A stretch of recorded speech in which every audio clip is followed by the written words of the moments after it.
yes, 2024, it is going to be a hellishly idiotic year, people. I mean, it already started off a while ago in South Korea with the opposition leader being stabbed in the neck, so we're off to a great start here, aren't we? Now, normally this segment features comments that I make fun of, but we're going to subvert this formula a little bit today and focus on a story. So allow me to set the scene for you all. I don't know if you've noticed this, but I tend to be rather conceited at times. Shocking, I know, isn't it? By the way, that's mainly meant to be a joke. It sort of goes with the voice and overall theme I have going on here, so don't take it too seriously. But when I am not being an aristocratic utensil, I tend to be a mischievous one. In fact, if I ever make a second channel, I'll probably call it that. It's a pretty good name. And as the internet is a playground and people are far too dull yet sensitive these days, I found myself in a place a while ago where, well, let's just say I was demographically outnumbered. And there was one other gentleman of European origin, a Yank, surrounded by other Yanks, so let's not pretend these people are deep thinkers, because they aren't. I mean, for one, I was mistaken for someone else by my name, by people I've spoken to before, even though I'd been there many times before and they couldn't recognize the voice either. I should probably be offended by that. Now, mind you, the way these people consume drugs and alcohol, I'm amazed they can even remember their own freaking name half the time, but anyway. I mean, my name on there is Monarch, so when the American bloke who knows me said, well, he's alright, his politics might be a bit out there, and one girl asked me about what my politics are, I mean, the clue that is my name going over her head should have been a red flag, but again, I was feeling mischievous. Now, this particular one not remembering that she'd had a conversation with me prior about women, also professing herself to be smarter than most, okay. So you get the kind of reaction you would expect from Americans, being the mentally isolated beings that they are, no surprise there. Americans, by and large, don't quite understand their own government, let alone anything else outside of America, so I expect a bit of hostility, which I can usually brush off with a yawn and a dismissive, yeah, well, that's America. Now, something that I try and do with topics that are a bit more controversial, let's say, is to break them down into easily digestible chunks, primarily to separate them from any ideological entanglement. Again, demographically outnumbered, and you're about to tell a bunch of multiracial Americans racism isn't real. Yeah, this is only ever going to end one way, but who cares? Let's enjoy the ride. Now, if you aren't familiar with me on this, I genuinely don't believe racism is real, or has ever been real. To give it TLDR, different parts of the world have different landscapes, terrain, flora, fauna, weather patterns, transportation networks, neighboring civilizations, natural resources, so on and so forth, all of which play a part in civilization development, culminating in something I call one's region code. Now, discrimination against one another for all manner of reasons is part and parcel of the human condition. Conquest and conquer is the name of the game. Wealth, land, and women are the spoils of war. When African Group A conquers African Group B, and then European Group A conquers African Group A, to suggest the latter is done for race-based reasons is just absurd. But I use the Asian example. Hypothetically, let's say Japan and China have cultural disagreements. Japan being more Western, I would likely agree more with Japan than China.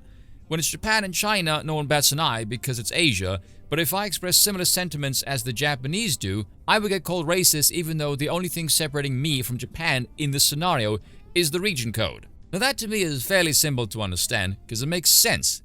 None of these people could understand this, not even one.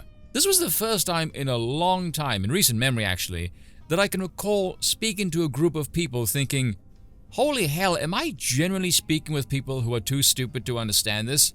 Which to me is terrifying because that is not difficult to understand at all. The one black guy literally said to me, well, that actually happened.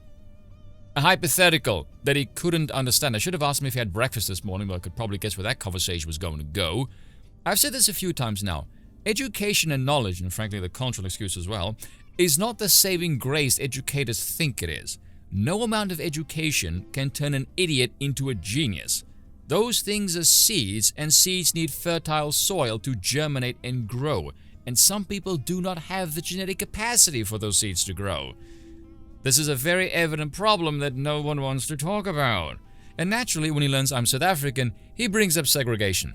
I swear to God, this dude said South Africa's apartheid regime was built on America's government. I can poker face like a champion, but my brain was stuck processing that colossal mountain of stupidity. I didn't even know where to begin. Well, not that I should bother, seeing as he used the phrase, your people, at me, referring to the European settlers who landed in America. You know this mentality, the ones who think that all Europeans are exactly the same. Very American mindset. I don't mind people saying that. It lets me know that I'm dealing with a low IQ individual and there is no point in me bothering. Saves me time, really.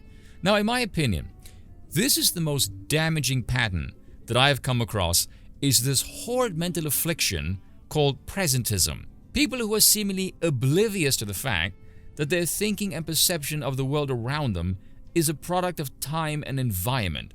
I've been at this for years now, and I've noticed an alarming amount of people who think this way. They seem to have no capacity for any abstract thinking and can't conceptualize anything else. Narrow-minded, minuscule bubble where it's simply oppressor and oppressed, and anything else outside of this is just racism. You know, despite being 21st century humans, their thinking is incredibly primitive. I mean, if you take someone from, say, the same country, same ethnicity, same language, and you separate them via, say, city and rural, you're already going to find quite a difference. But you separate them centuries apart, different politics, continents, culture, ethnicity, religion, and language, and you're trying to analyze the world via one variable spawned by presentism? Like, are you fucking insane? Like, let's say you took someone from Europe during the colonial period, in the age of empires, and you come from an advanced civilization, technology, universities, politics, architecture, and you land in Africa, where you find pretty much hunter-gatherer societies. Are you telling me you're going to look at those people with the present-day attitude of equality and think, oh, well, they're just as equally capable of greatness as our civilization? No, you fucking wouldn't. And anyone who says otherwise is a straight-up liar. These are the same kind of people who are for some reason shocked that black people in America had black slaves. Who do you think sold them to the Europeans, you twats? Have you seen the state of black on black crime in America? This concept of racial unity has never existed anywhere. It is a purely American liberal myth. I mean, naturally, I have an advantage being South African and living in Europe. I'm bilingual and I've lived in 2 different cultures, but still, I don't know if it's because people are getting stupider or it's a social thing. I mean, there's definitely an element of that, because no one called me racist until this one woman showed up and everyone else started bandwagoning. I mean, I knew she would because she's very pro-black, even though she looks more freaking Colombian than anything else, but anyway. And I can't stand her. She carries herself with this very badass boss type of attitude, but really she's sensitive as fuck. She will get very uppity in a hostile manner and kick or ban anyone the moment they poke at the giant holes in her stupid worldview. But naturally, to be called racist in this day and age is a throwaway cliche. It means nothing anymore.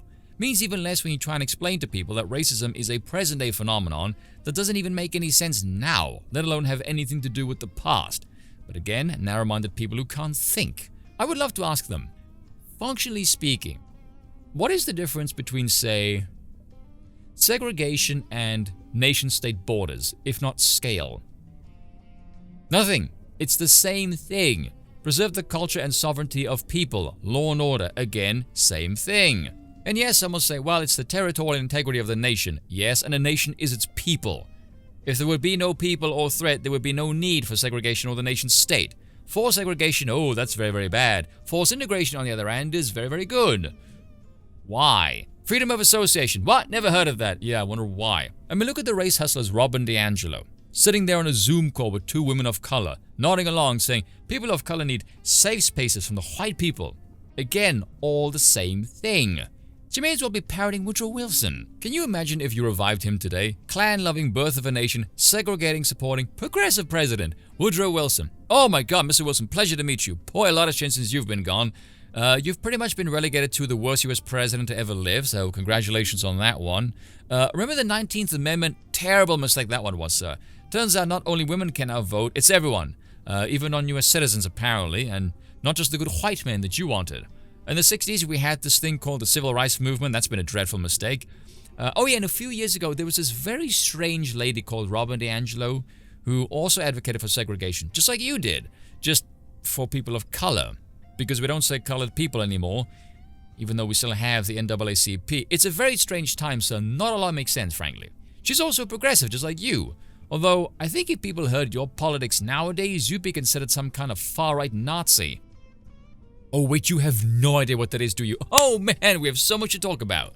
Honestly, I think the reason why people are so insane these days is because through cultural enforcement, we have pretty much shamed the truth. Like, how many of modernity's problems can you discuss openly without any social repercussions or getting labeled for pointing them out? None. Modernity is just one huge coping mechanism to deal with the fact that we're living on a bedrock of lies. It's no wonder the saying goes, and the truth will set you free. Cheers for watching, and once again, I apologize for nothing.